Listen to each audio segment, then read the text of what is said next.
அஸ்ஸலாமு அலைக்கும் வரஹ்மத்துல்லாஹி வபரகாத்துஹு. அன்பார்ந்த அனைத்து உறவுகளுக்கும் இனிய மாலை வணக்கம்.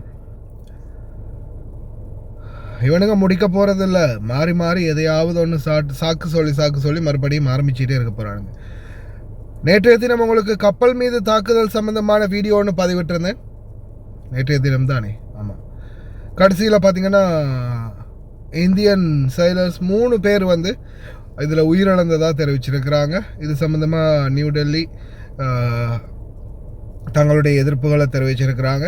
ஆனால் அமெரிக்க தரப்பு இதில் தாக்குதல் நடத்தப்பட்டதாக சொல்கிறது வந்து பார்த்திங்கன்னா அமெரிக்க இராணுவம் தான் தாக்கியிருக்கிறாங்க. அதாவது த யூஎஸ் நேவி அட்டாக்ட் அப்படின்றது தான் மெயினான தகவலாக வெளிவந்துச்சு. ஏன்னா இந்தியா கப்பலை ஈரான் பெரும்பாலும் தாக்குறதுக்கு வாய்ப்பே இல்லை. ஆரம்பத்திலே பல கப்பல்களை ஈரான் அந்த ஹொர்மஸில் இருந்து வெளியே அனுப்பினது ஈரான் தான், ஐஆர்ஜிசி தான். இந்திய கப்பல்களை அவங்க தாக்கல அந்த நேரத்தில் கூட. ஆனால் இப்போது திடீர்னு ஈரான் குண்டு தூக்கி போடுறாங்க, இல்லை அமெரிக்கா குண்டு தூக்கி போடுறாங்க, ஈரான் தான் அடித்தது பாருங்கள், இந்திய கப்பல் அடிச்சிருக்காங்க அப்படின்ற மாதிரி. அதே போல் இப்போது ட்ரம்ப் வந்து சில எக்ரிமெண்ட் இப்போ போடுறாங்க இல்லையா, ஒப்பந்தம். இந்த ஒப்பந்தங்களை வந்து ஈரானுடைய சோஷியல் மீடியாக்கள் மற்றும் முக்கியமான செய்தித்தளங்களில் வெளியிட்டுட்டாங்க. இவங்க வந்து இந்த மாதிரி ஒப்பந்தங்கள் போடுறாங்க, டீல் போடுறாங்க, இவங்களுடைய டீலிங் இதுதான் அப்படின்றத வந்து ஈரான் தரப்பு என்ன செய்கிறாங்க, அவங்களுடைய சமூக வலைத்தளங்களில் வெளியிடுறாங்க.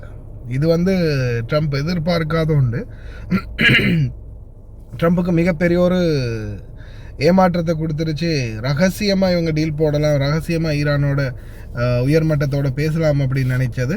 இது வந்து ரகசியமாக பேச முடியாது, இது வந்து ரகசியமாக செய்யவும் முடியாது, இது எல்லாமே பப்ளிக்காக தான் செய்யணும் அப்படின்ற நிலைமையில் ஈரானினமும் உறுதியாக இருக்கிறாங்க. ஆனால் இப்போதைய சூழலில் மறுபடியும் அதாவது the people we like honor in dealing, அவங்க வந்து ஒரு மரியாதை நிமித்தமாக இதை வந்து பதிவிடலை, இதை வந்து அவங்க ஒரு ஏட்டிக்கு பூட்டியாக செய்கிறாங்க அப்படின்ற மாதிரி ட்ரம்ப் குற்றம் சாட்டி இருக்கிறாரு.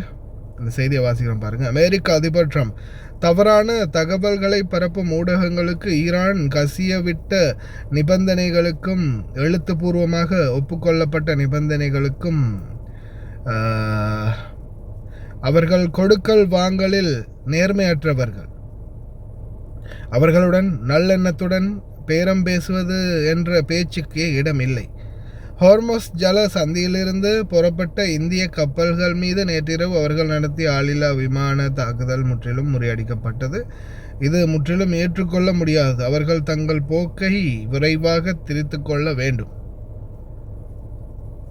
எப்போவுமே இந்த ட்ரம்ப் வந்து பார்த்திங்கன்னா கொஞ்சம் அந்த கொடைஞ்சி தான் பேசுகிறது, அவனுங்களை உசுப்பேத்தி தான் பேசுகிறது.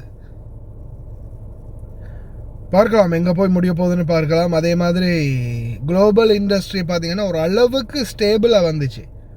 இந்த அந்த போன வாட்டி அப்படித்தானே, ஓகே சீஸ்ஃபயர் நிப்பாட்டியாச்சு அப்படின்னு சொன்னதோட ஷேர் மார்க்கெட்டில் ஃபுல்லாகவே டெவலப் அந்த மாதிரி போயிடுச்சு, மொத்தமாக ஏறி போயிடுச்சு. எனக்கே ஆசை வந்துச்சு ஷேர் மார்க்கெட்டை பார்க்கும்போது, அடடா இந்த நேரத்தில் ஃபுல்லாக எல்லாமே அப்ளை போயிட்டுருக்குது, இந்த டைமில் ஏதாவது கொஞ்சம் ரேட்டிங் பண்ணி பை பண்ணினா நல்ல விலை கொடுத்து வாங்கினா நல்ல போல் இருக்குது அப்படின்ற மாதிரி. அது ஒரு நாள் அவ்வளோ கிராஷ் ஆயிடுச்சு. அந்த எல்லாரும் பை பண்ணி வச்சுருப்பாங்க இல்லையா, மேலே ஏறுது அப்படின்னு வாங்கி வச்சுருப்பாங்க இல்லையா, அத்தனை பேருடைய ஷேரும் மொத்தமாக சரிஞ்சிச்சு. யாரெல்லாம் இது வந்து கீழே போகும், இது அப்படியோ கீழே சரிஞ்சிடும் அப்படின்னு நினச்சாங்களோ, யார் அதுக்கெல்லாம் பே பண்ணினாங்களோ அத்தனை பேருக்கும் சக்ஸஸ். இப்போ நான் $1000 போடுறேன், ஆனால் அதுக்கு $1000க்கு $3000, அது ஒரு சூது மாதிரி தான் சொல்லப்போனால். $1000 போட்டு நான் என்ன சொல்கிறேன்னா, இது வந்து கீழே இறங்கும், இது வந்து சேல் ஆகிடும், இது வந்து இன்னும் கீழே இறங்கும், டிமாண்ட் வந்து கீழே இறங்கிடும், ரேட்டு கீழே இறங்கிடும் அப்படின்னு நான் $1000 பெட் பண்ணினேன்னா, அது கீழே இறங்கிடுச்சுன்னா என்னுடைய அந்த பெட்டிங் டைமுக்குள்ளே $3000 கிட்டத்தட்ட அதில் வந்து $2900 கிடைக்கும். இதே வந்து மேலே போயிடுச்சுன்னா நான் பெட் பண்ணது கீழே போகிறதுக்கு ஒரு லிமிட்டில் இது வந்து மேலே போகுது அப்படின்னு பட்சத்தில் நான் மார்க் பண்ண லிமிட்டை விட மேலே போகுதுன்னா லாஸ். ஆனால் கடைசியில் என்ன ஆயிடுச்சு, எல்லோரும் மேலே போகும் அப்படின்னு பெட் பண்ணினாங்க. கடைசியில் பார்த்தா எல்லாமே மொத்தமாக கிராஷ் ஆகிடுச்சு, சரிஞ்சிடுச்சு. இதுதான் நடந்தது. இப்போவும் பார்த்தீங்கன்னா மத்திய கிழக்கில் நடக்கும் போர் தொடர்பாக ஈரானுடன் ஒரு உடன்பாட்டை எட்டியதாக அமெரிக்க அதிபர் டொனால்ட் ட்ரம்ப் அறிவித்ததை தொடர்ந்து எண்ணெய் விலைகள் 5% சரிந்தன. பிராண்ட் கச்சா எண்ணெய் ஒரு பேரலுக்கு 5% சரிந்து $85.86 குறைந்தது. அதே நேரத்தில் வெஸ்ட் டெக்சாஸ் இன்டர்மீடியட் கச்சா எண்ணெய் அதே சதவீத சரிவை சந்தித்து ஒரு பேரலுக்கு $83.32 எட்டியுள்ளது. இனி வரும் நாட்களில் இப்போ இவங்க திருப்பியும் ஏதாவது ஒரு பிரச்சனை பண்ணி ஆரம்பித்தான்னு வைங்க, மறுபடியும் எல்லாம் ஏறிடும். இதுதான் பெரிய ஒரு சிக்கல். பார்க்கலாம் எங்கே போய் முடியுதுன்னு பார்க்கலாம். 3 இந்தியர்கள் உயிரிழந்திருக்கிறாங்க. அதுதான் கவலைக்குரியபடி. இவனுங்க எந்த விடயத்தை நோக்கி போயிட்டுருக்கானுங்க அப்படின்றது கான்ஃபிடென்ஷியலாகவே இருக்குது. பொறுத்திருந்து பார்ப்போம் இன்றைக்கி நைட்டுக்கு என்ன மாதிரியான சூழல் உருவாகுதுன்னு. நேற்று நைட்டு ஒரு மாதிரி அமைதியாகிடுச்சு. இன்றைக்கி நைட்டு என்ன ஆகுது அப்படின்றத பொறுத்திருந்து பார்ப்போம்.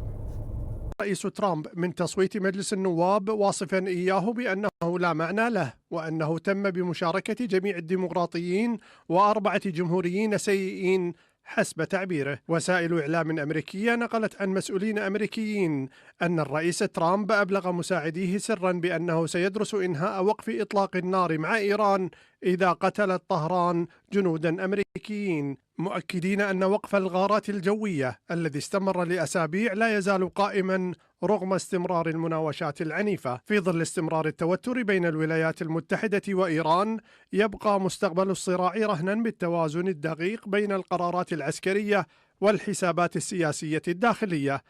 فتصويت الكونغرس ضد توسيع صلاحيات الرئيس في إدارة الحرب لا يعكس فقط جدلا دستوريا حول حدود السلطة، بل يكشف أيضا عن مخاوف متزايدة من تداعيات أي مواجهة قد تمتد آثارها إلى ما هو أبعد بكثير. أمام هذه التوقعات يعيش العالم حالة من الترقب لنتائج الجهود الدبلوماسية الساعية لاحتواء الأزمة والابتعاد عن أي تصعيد يعيد الصراع إلى نقطة البداية.